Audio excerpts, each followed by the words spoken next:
আসসালামু আলাইকুম। আজকে একটি ক্রিম নিয়ে আপনাদের সাথে আলোচনা করব। ক্রিমটির নাম হলো অ্যাসকুলার হিপ। ক্রিমটির নাম হলো অ্যাসকুলার হিপ। এই ক্রিমটির কাজ কি, এটা দিয়ে কি রোগ থেকে মুক্তি পাওয়া যায় সে বিষয়ে আপনাদের সাথে আলোচনা করব। ক্রিমটি ভালোভাবে দেখতে পারেন, অ্যাসকুলার হিপ। এই ক্রিমটির কাজ সম্পর্কে এখন আপনাদের সাথে আলোচনা করব।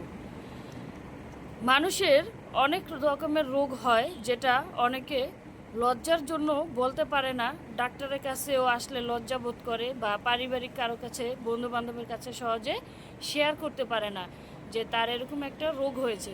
আসলে রোগটা কোথা থেকে উৎপত্তি হয়েছে সেই বিষয়টা সম্পর্কে আপনাদেরকে জানবো। মানুষের হাতে নখ, এই নখগুলো যদি বড় থাকে, এই নখের ভিতরে ময়লা থাকে। আমরা বাম হাতের নখ যদি বড় থাকে, মল ত্যাগের পরে পানি ব্যবহার করার সময় এই নখের ভিতরে ময়লা অনেক সময় থেকে যায়। আর ডান হাতেও অনেক সময় কাজকর্ম করার পরে নখের ভিতরে ময়লা থেকে যায়, কিন্তু হাত ধোয়ার পরেও, খাবার খাওয়ার আগে আমরা হাত ধুই, ধোয়ার পরেও অনেক সময় নখের ভিতরে ময়লা থেকে যায়।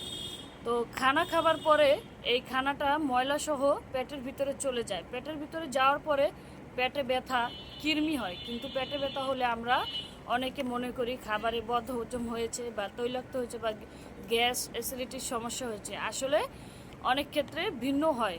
এই নখের ময়লার কারণে খানা খেয়ে তাদের পেটের ভিতরে ব্যথা এবং কৃমি হয়।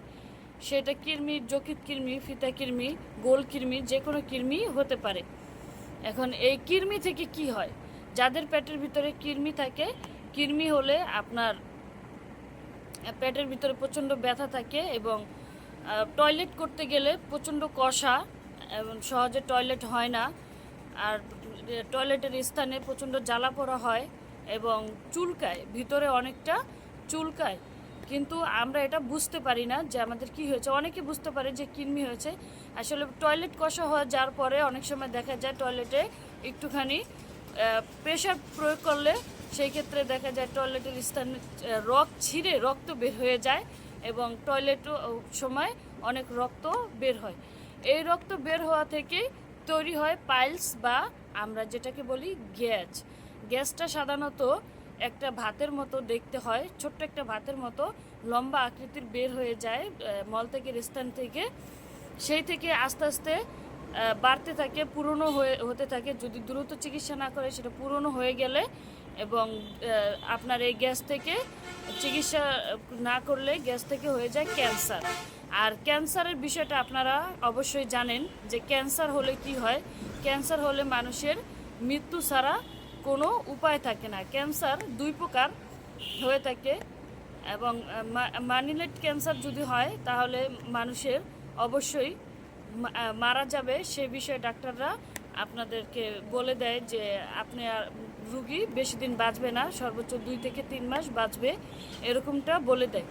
তো অবশ্যই সতর্ক হতে হবে। আমাদের হাতের নখ রাখা যাবে না, সবসময় কেটে রাখতে হবে এবং পরিষ্কার পরিচ্ছন্ন থাকতে হবে। আর যাদের হয়ে গেছে পাইলস বা গ্যাস, তারা এই অ্যাসকুলার হিপ মেডিসিনটা প্রয়োগ করতে পারেন ডাক্তারের পরামর্শ নিয়ে।